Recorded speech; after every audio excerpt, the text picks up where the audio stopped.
Thanks, guys, for coming out, taking your time out of your day during quarantine to watch this presentation here. Coach G, want to thank you for putting this together. Certainly, everything that I'm about to talk about, it's all secondhand. Football is all a game about sharing. The game, what you learned, and all this stuff is stuff that I've collected, working with some really good coaches. So this is great for our game to be able to expand our knowledge. I hope that you guys can take at least one thing from it, and by any means, if you got any questions about anything at all, hit me up. I'd love to help you out about it. So started here. I'm going to talk about first and second level pulls. Let me get the screen shared to you.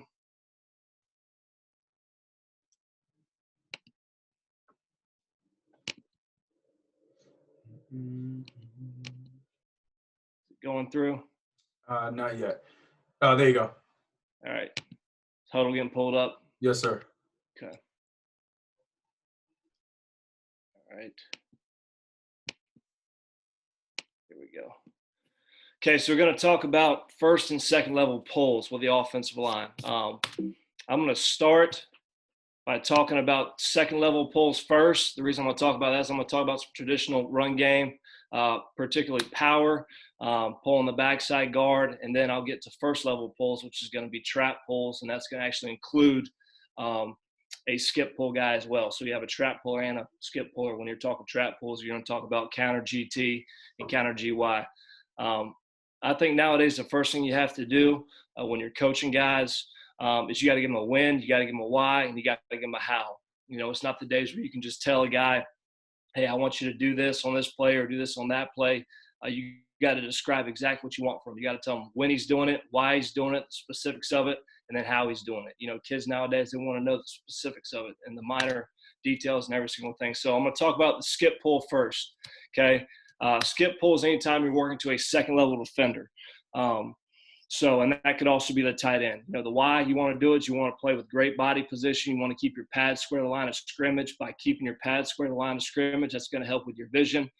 Also, when you're skip pulling and working to a second level defender, it's going to help you gain width and depth off the snap of the football.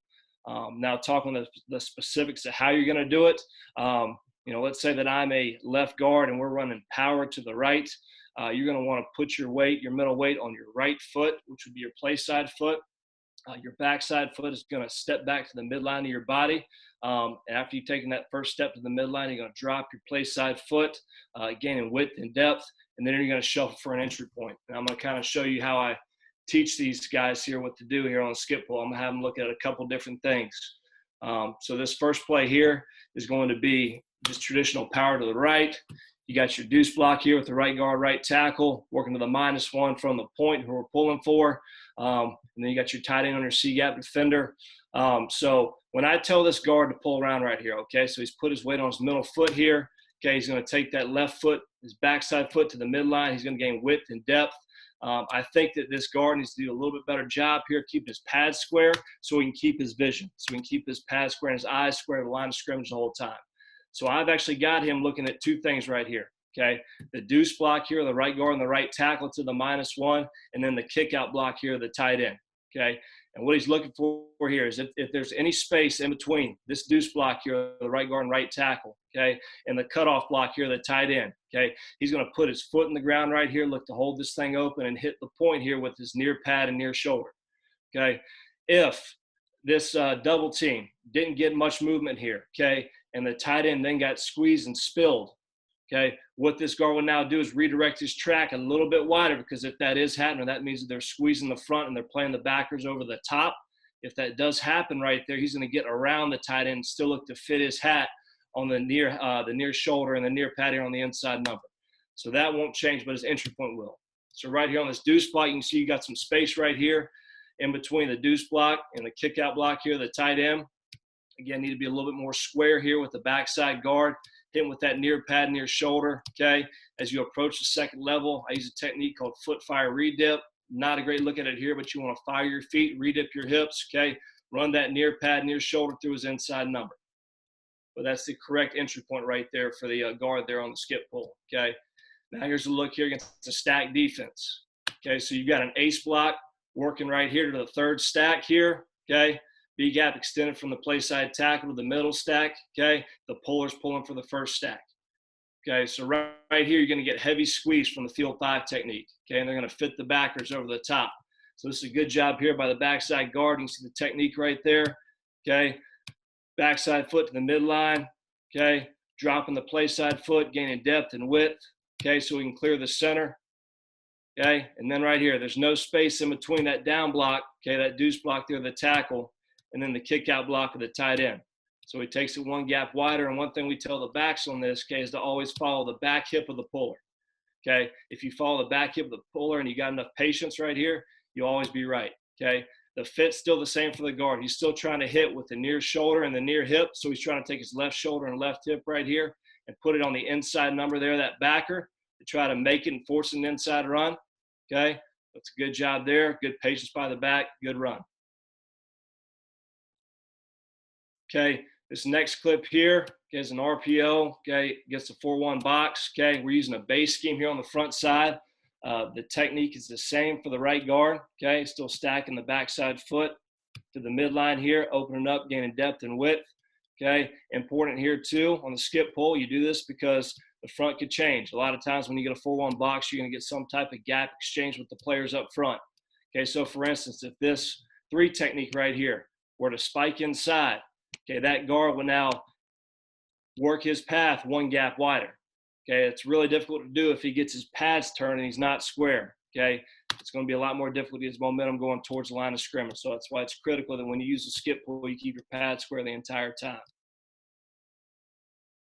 Good job hitting with the near pad near shoulder. Good foot fire there. Good re-dip. Good job accelerating through contact.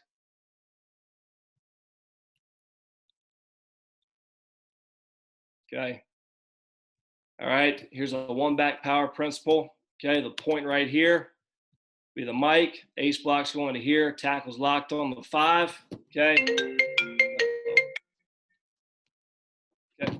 And then the field tackle is locked on the 5 technique right here. Okay. So good job by the backside guard here on the skip pull. Okay. Like his patience, good depth, good job keeping his pads square. One thing to be a little bit better right here is he makes contact, that he re-dips his hips, and he runs his feet on contact. Good job staying square, good finish. Nice run by the back.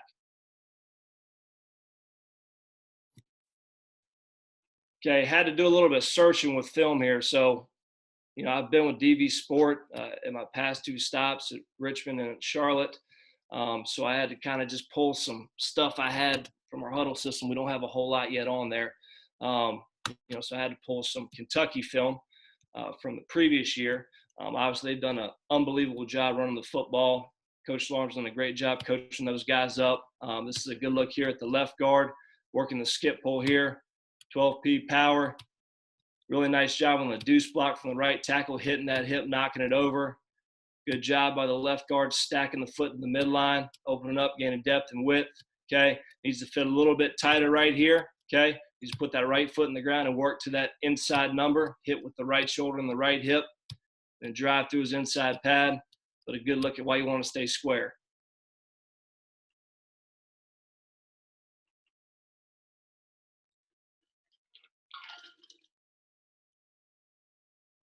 Hey, Justin. Yes, sir. If there's a question or something, are you just going to Yeah, I'll pop my camera on so you can kind of see that a question's coming.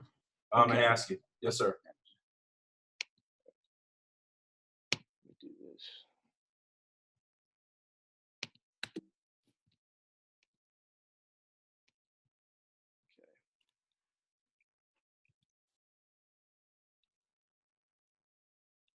All right, little Q power here to the right. All right, so right here, okay. All right, look at the right tackle and then the cutoff block of the tight end, okay. Again, I just have him look and see if there's space in between that deuce block or that down block of the tackle and then the cutoff block of the tight end, okay. So while the tight end may have not gotten, okay, the best cutoff block here possible, okay, he needs to get his hat right in this picture, okay. But since there's space, this guard's taught to put his foot in the ground, keep his pad square, and help to swab this open. Okay, hold this gap open right here for the quarterback. Okay, all right. Quarterback needs to delay just a hair more right here, stay on the back hip, and if he does right here, you can see where the ball's probably going to spit right down the hash right there.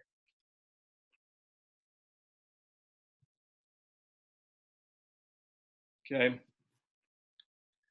All right, this is going to be quarterback power, okay, to the left. Okay, so the point here, the right guard's pulling forward is 51. Okay, you got a tray block going from the left tackle and the tight end to 33.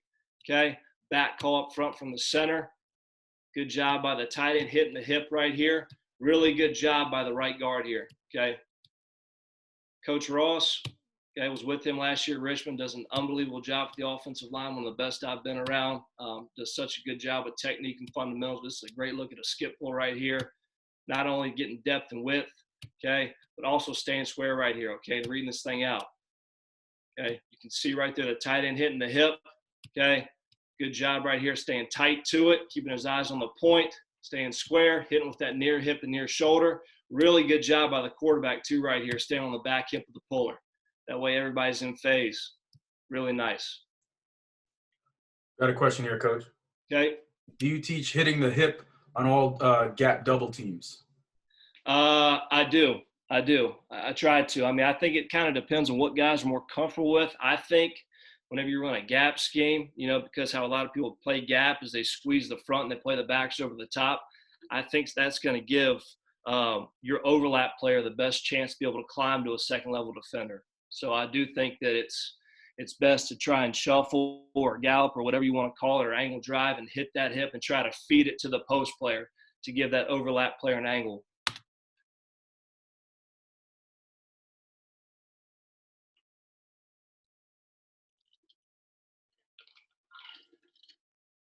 Okay, so this is power read right here to the left.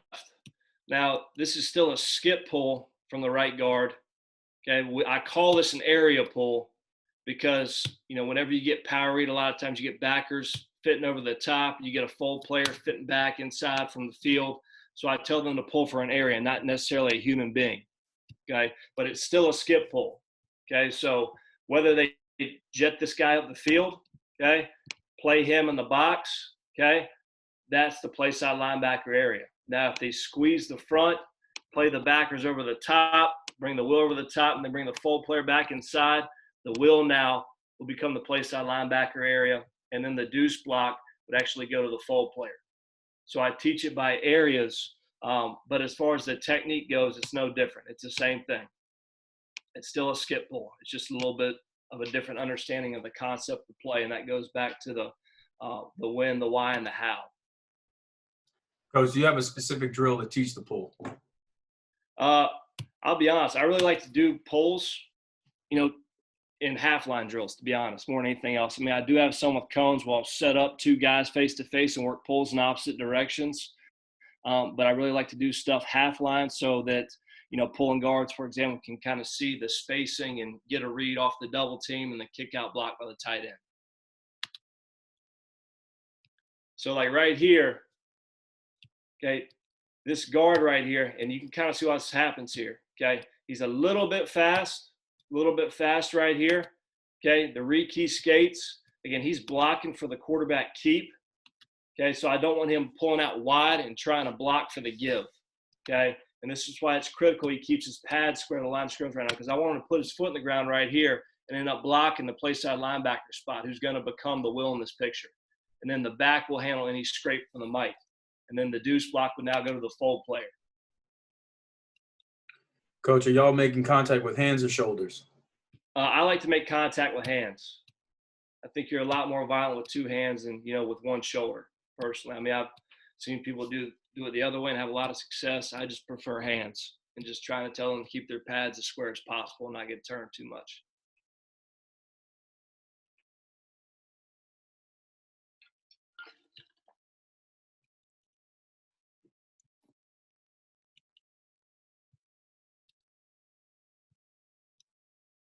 Okay.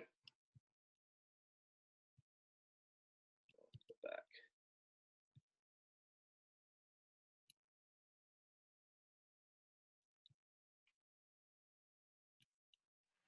So this power read here to the right, okay? Okay, you get a boundary pressure, okay? Get a wide end. Quarterback's gonna keep the football here. Okay, this is a good look right here on the skip pull. Good job by the left guard, staying square, shuffling, gaining depth and width. okay? Blocking that play side linebacker area on the skip pull, hitting with the near pad, near shoulder. Really good job with the quarterback getting on the back hip of the puller right here too. Coach, on power, do you arc release your play side tackle on power read to odd front in order to have two for one on the play side linebacker?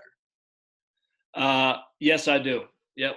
We did that a lot last year at Richmond, actually, and had a lot of success with it. I really like doing it where you do power read and you do toss off of it, because I think you got a really good chance to try and outflank the defense. I think it gets a little bit dicey sometimes on the pull for the quarterback versus four eyes. So I really like what we did last year and putting the back to it, tossing it to them, and trying to get it out on the perimeter, like right here.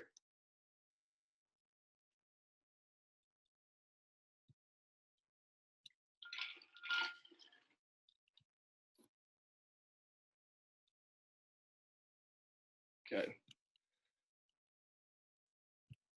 All right, so here's a good look right here. Okay. Read key up the field.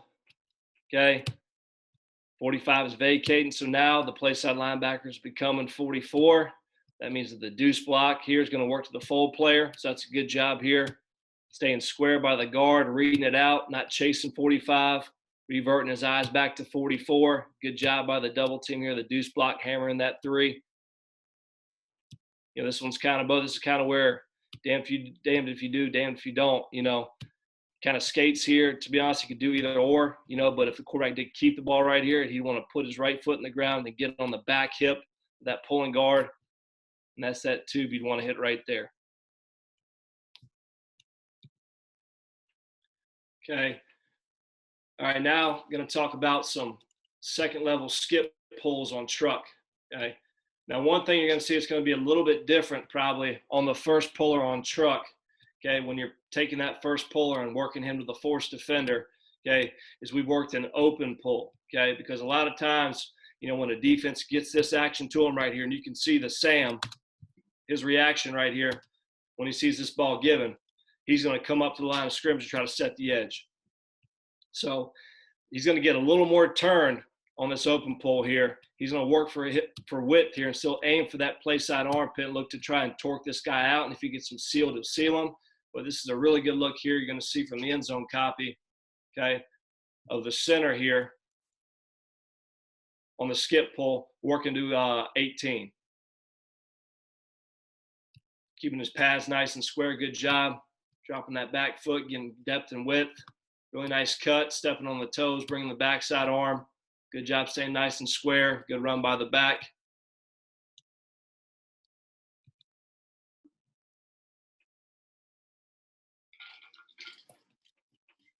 Okay, so watch the skip pull the center again right here.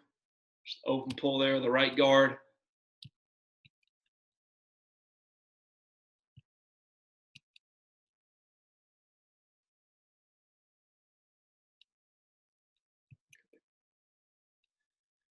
All right.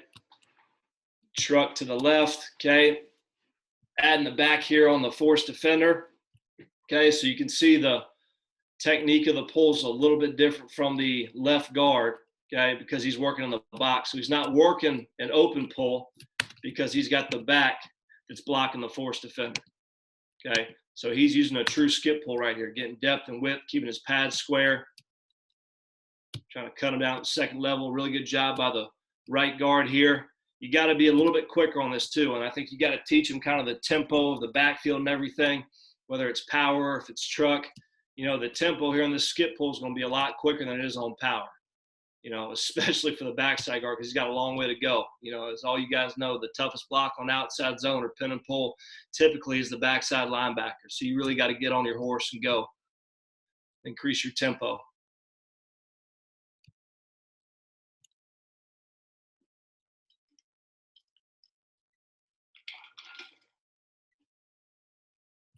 Okay, same thing. Truck with the back on the force to the right.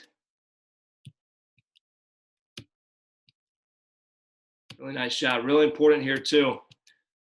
See right here, and this is really important, especially when you have a tight end on the ball, you know, with the guard. Well, you got to get some depth off the line of scrimmage, okay? You know, tough on a tight end to try and pin a 5 technique from off the ball. Still tough as when he's on the ball, okay, but really important because sometimes those guys will get dented enough here. So it was critical that, we're telling this right guard here in this picture that when we do pin this in here, okay, on this play, you got to make sure you get your depth and your width so you don't get picked off from the tight end setting the edge. Okay, now we're going to start talking about first level pulls. Okay, so trap pulls. So we're going to talk about counter GT and talk about counter GY. Okay, where the first puller is trapping the C-gap defender. Okay, so the win anytime we're blocking a first level defender. Okay, now I think there's a little bit of a difference, in a trap pull when you're crossing 2 or 3 gaps like you're on counter. Okay, so the backside guard is, he's crossing the near A gap to the opposite A gap and then past the B gap to get the C gap, versus when it's more of a true trap or a wham play and he's got to cross just 2 gaps. Okay, the technique in the first step's a little bit different for the first puller then, which I'll talk about here in a little bit. But anytime we're pulling and kicking out a first level defender, we do it that way because we want to have the right body position. We want to get our pads and our hips aligned to where we're going into the line of scrimmage to set our track. The how we do it, we rip our play side elbow. So if we were running, let's say, counter to the right, and I'm the left guard here, I'd want to have my mental weight on my left foot. I want to rip my play side elbow to get my body started, put my right foot in the bucket, and then take my second step into the line of scrimmage. Okay, and then this is probably the biggest coaching point I've ever heard, and the simplest as well. I heard this from Phil Ralph. Okay, whatever direction you're pulling to, okay, is the direction you want to hit with. So if I'm pulling to the right, I want to hit with my right shoulder. If I'm pulling to the left, I want to hit with my left shoulder. I taught the tight ends the same thing too when you're running split zone. Anything simple like that can help, sit and sink in with your guys, I think is really, really critical. This is going to be counter GY to the offense's left right here. I do have these guys right here. You're going to see a wide end into the boundary right here, okay? So right here, see the right guard ripping that left elbow, putting that left foot in the bucket, okay? Second step's going in the line of scrimmage, okay?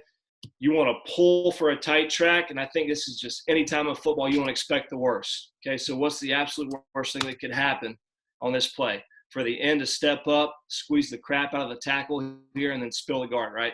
Okay, so you got to plan for the worst case scenario, okay, and then react after that. So right here, okay, the end doesn't use the worst case scenario, does he? He gets up the field, okay? So you then have to avert your track a little bit here so you can get on that near pad, okay? But I will say, if you're going to err in any way, err being aggressive and inside, okay? Because if the back is patient enough, okay, if we just even get a piece of this 5 technique right here, okay, it's going to be a big play. So the guard needs to avert his track and redirect just a hair right here, okay, on the trap pull. And then this is kind of talking again about the skip pull, okay? So the tight end here is working to a second level defender, so he's working a skip pull, okay? He's going to read the block here of the guard, okay?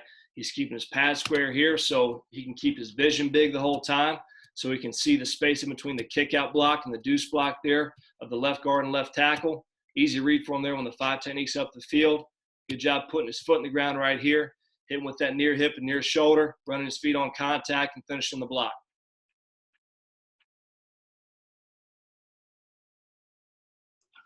Coach, do you teach breaking the window with that play side elbow?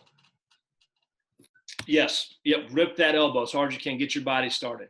Now, one thing I think you got to be careful of when you do that right there is, I can't really show you right now, but like if I'm a guard and I'm working a trap pull, your play side foot, it doesn't want to get to the midline of your body. So if you step and pull and your shoulder is perpendicular with the line of scrimmage, okay, you're making your path really difficult, okay? You should take that foot, put it in a bucket, okay, and your hip should be pointed right at where the C-gap defender is. If you take that play side foot and get it all the way into your back hip to where your near shoulder is facing the line of scrimmage, that's going to throw your track way off. You're going to be way too wide. But yeah, I think the first thing you got to do is rip that elbow to get your body started.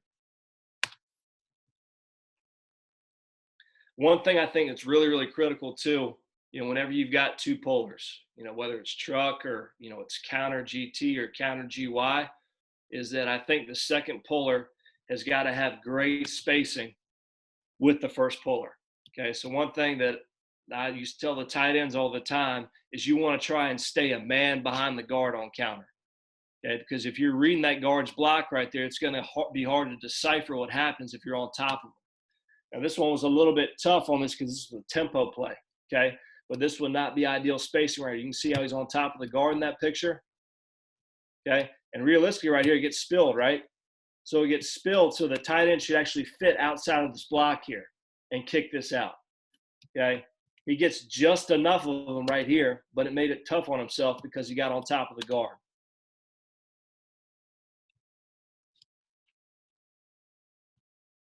And one thing too with the guards here on the trap pull, okay?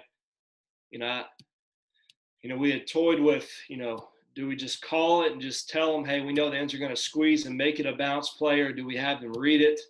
And some of the issues we got into doing that was that if we told the guard that it was going to be a counter bounce play, is they would take this big, wide looping trap, and then that end would get skinny underneath and then penetrate the play. So we just tell them, hey, screw it. You take a tight trap, pull in the line of scrimmage right there. The second puller reads your block, okay? He'll make you right, and then the back will make you all right. This is something also, too, for the tight end here, okay, or the second puller, if this were the tackle on counter GT, is if the player, the point that you're working for, fits over the top, okay, when he gets logged, you still want to kick it out. That doesn't become an automatic log for this guy if he's out of the box, if that makes sense. So like right there, that back was out of the box. So he still wants to fit on that near number and hit with that near shoulder and near hip, because if the back's on his back hip, he's going to hit that crack right there. Okay, whereas if he came around and this backer was still hovering here in the box, he would then look to log him, okay, and the back would just make him right.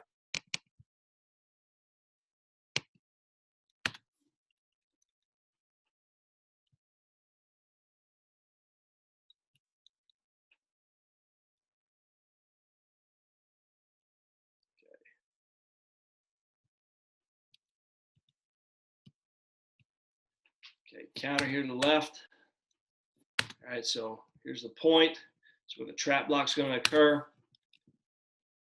I actually think this is really, really good timing by 87. You can see right there, he's a man behind the guard. He can read this thing out if he gets kicked out or if he gets spilled in that position, okay? And some people, I've gone back for some people don't like to skip pull this guy. They rather open pull him, and I'm fine. I just think you really got to emphasize if you do open pull, whether that's a tight end or a tackle on counter, is that you keep his pads as square as possible to the line of scrimmage. One thing I'd like to see him do right here, okay, because of this great trap out of the right guard, is to fit right here, help swab this thing open like we were talking about with the guards on power, with your eyes right there, okay? And make it an inside run. And again, the back is going to make you right because he's going to stay on the back hip of the puller.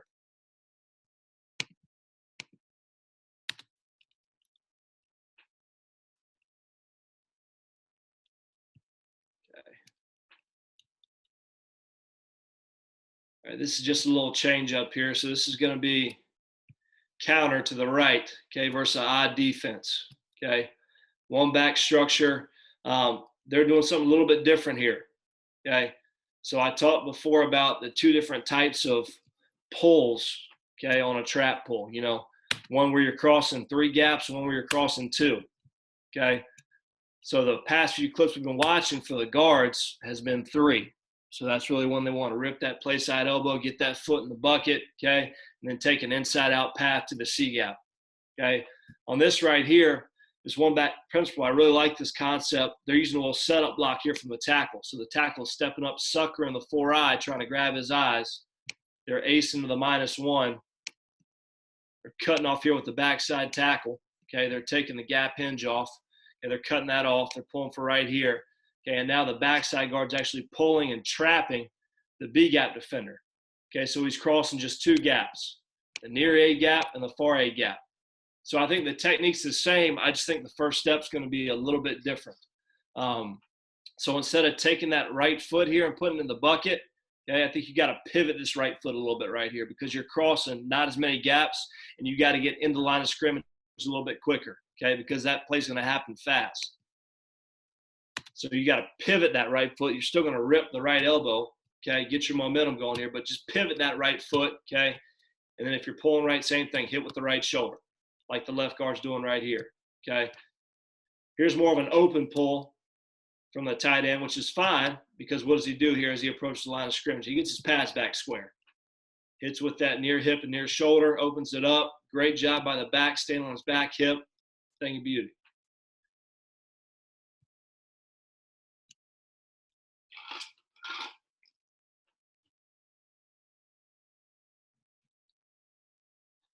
Okay, this is the same thing. Back to the field out of 12 personnel.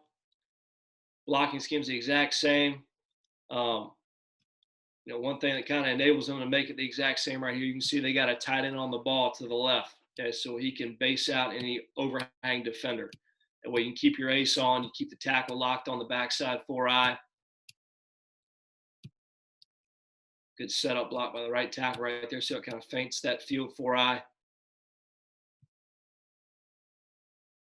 Let's look at the first step of the left guard.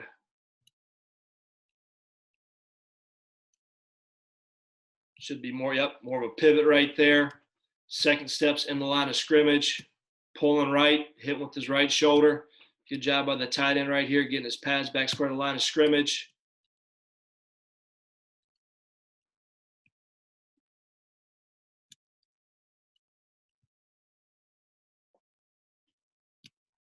Okay. Now looking at some counter GT. So using the backside tackle as your second puller. You love to be able to keep the rules the same and say, hey, anytime that I'm skip pulling, so the left tackle in this case, anytime I'm skip pulling or I'm working to a second level defender, I'm going to skip pull. But sometimes guys are just more comfortable open pulling right here, which is fine because that is a long way for that tackle to travel. Okay. If you can do it and keep it consistent, that's great. But if not, I think you got to adjust to what your players can and can't do. So, this left tackle here could have done both. He's a great athlete here, but one thing I'll say about this play, you can kind of see how the left tackle gets on top of the left guard. Okay, there still needs to be about a space of one man in between those two guys. Okay, he needs to stay one man behind the left guard. Okay, that way he can read what happens here. Okay, so the left guard gets this thing trapped. Okay, so he should fit inside, but it gets tough when you get on top of the first puller.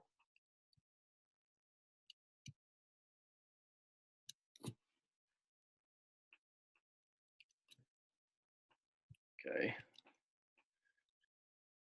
Now this is really good spacing here. Look at the difference.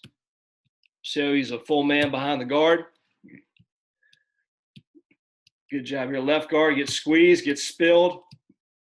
It could be a little bit tighter, but good job of the left tackle, as Coach Ross would say at Richmond, reading the brown eye here. The brown eye goes away. You go with it. Turns into a natural log, and if the quarterback would have pulled the football right here, he would have kept that thing out. And this kind of goes back to the comment I made earlier. If that player you're pulling for is inside, tucked in the box, you log it. If you're getting squeezed and he's over the top, you want to kick it out and then have the quarterback make you right if you were to keep the ball.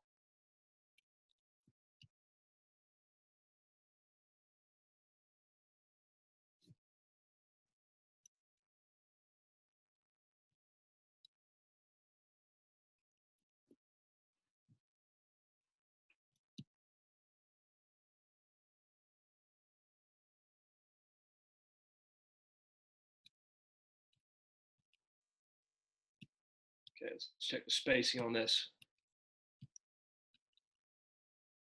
This is where you can kind of get in trouble sometimes. You see how the tackle here gets his pads turned towards the sideline in this direction right here. Get an easy kick out block from the guard. Spacing is not bad. Pretty good spacing, a man behind the guard. This is why I think it's so important to have your pads as square as possible line of scrimmage. So you can put your right foot in the ground right here, okay, pry this thing open, get on that near number, that near inside number, and get that ball running right down the hash.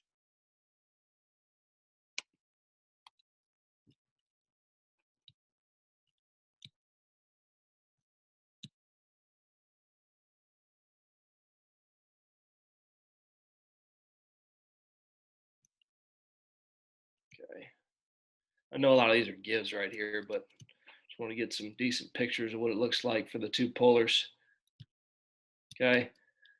All right, so let's look at the left guard, left tackle. Job by the left guard, ripping that right elbow, working an inside out track, get squeeze, get a spill. Good job by the tackle here on the spacing, staying a man behind. Okay, reading the brown eye. Brown eye goes away, you follow it. And then here you get the squeeze and the spill. The backers over the top. And I think the fit is still the same, still the inside number because he becomes outside, because he comes outside the box.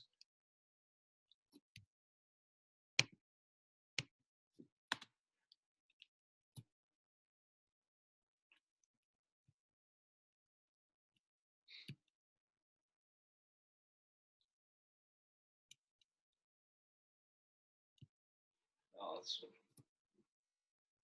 Okay. All right, so counter GT here to the left. Really nice tight track by the right guard.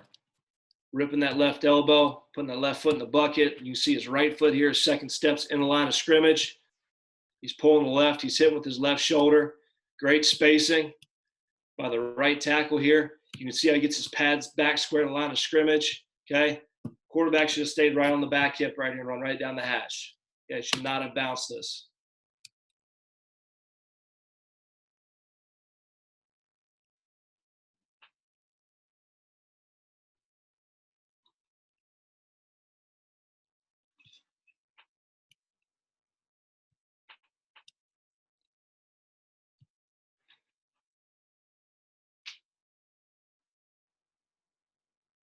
All right. Counter GT to the left. All right, this is so what happens right here, okay? You get tight scrape from the mic, okay? So the first thing that shows up, okay, is the mic. Okay, this is just, we talk about a pizza call, okay? The right guard took the right tackle slice, you take his, you make them right. And this is another thing why it's important that you got enough spacing between you two that you can kind of read this out and make this right. This would have been very difficult to do right here if the right tackle had poor spacing.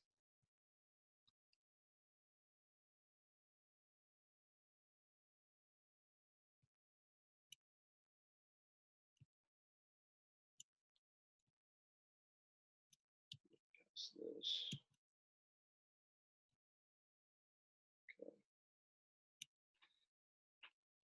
Oklahoma is as good as anybody is running counter tray.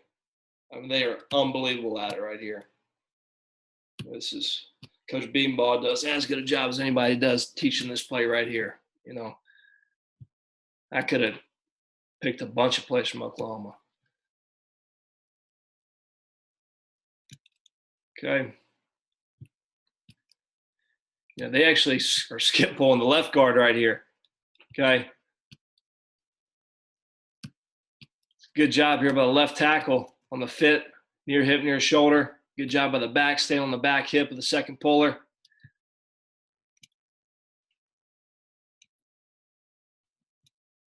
Okay. All right.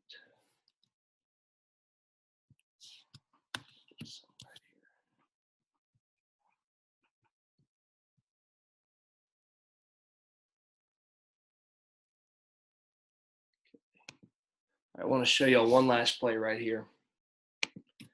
This was going back. I was talking about the subtle difference on a trap pull when you're covering just two gaps and not three.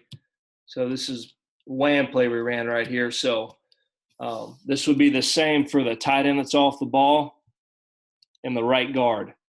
Okay, so instead of taking a big rip, you know, taking the play side foot and putting it in the bucket, you're just going to pivot that play side foot because it's going to hit so much quicker. So you can see the difference in the right guard's first step than if he was running counter back to the field. He just pivots that first step. That way he can get his hips set on the right track, hit with that near hip and near shoulder. Hold on, let me get that pull back up.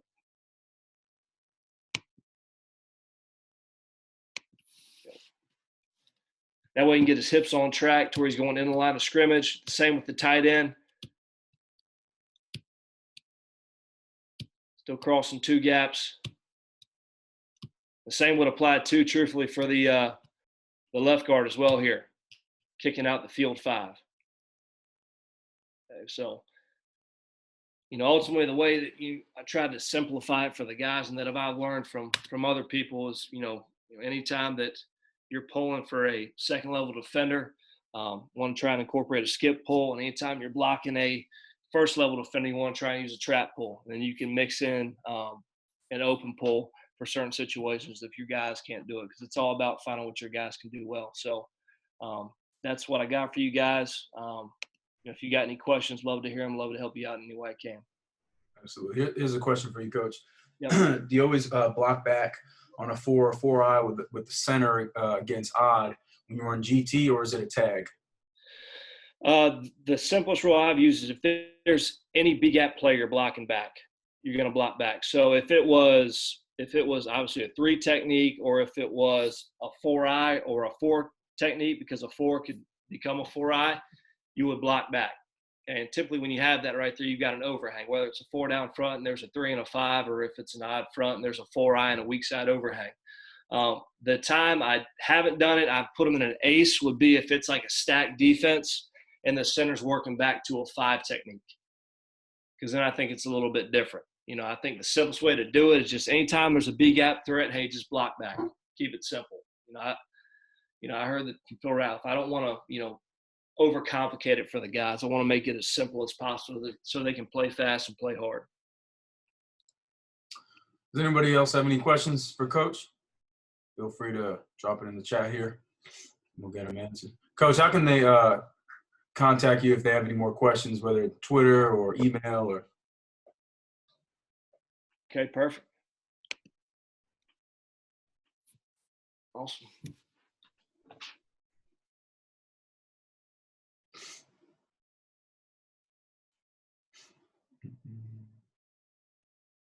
And guys, feel free to share your Twitter handles in the chat as well. Y'all want to stay connected. It's always good to stay connected as coaches. You know what I mean? That's what we've been doing this whole time. Hey guys, follow me. I got to see if my settings right, but you should be able to message me if you guys got any questions about anything at all from this. Don't hesitate to hit me up. If you guys got players you want to share, please hit me up. We'd love to learn about them and evaluate them. We're here to service you guys and help y'all in any way possible. So high school coaches, man, y'all are the best coaches in the country because y'all got the hardest jobs to do. You only get to pick who you get to coach. So, I'm glad that Coach G gave me this opportunity to talk to you guys, and hopefully you can take at least one thing from it to help you out. 100%. 100%. Did anybody else have any last-minute questions before Coach gets out of here? I'll leave this chat up for just a minute so you guys can write anything in or follow and grab some handles on there. Feel free to ask. Yeah, my handle is @CoachJJR87.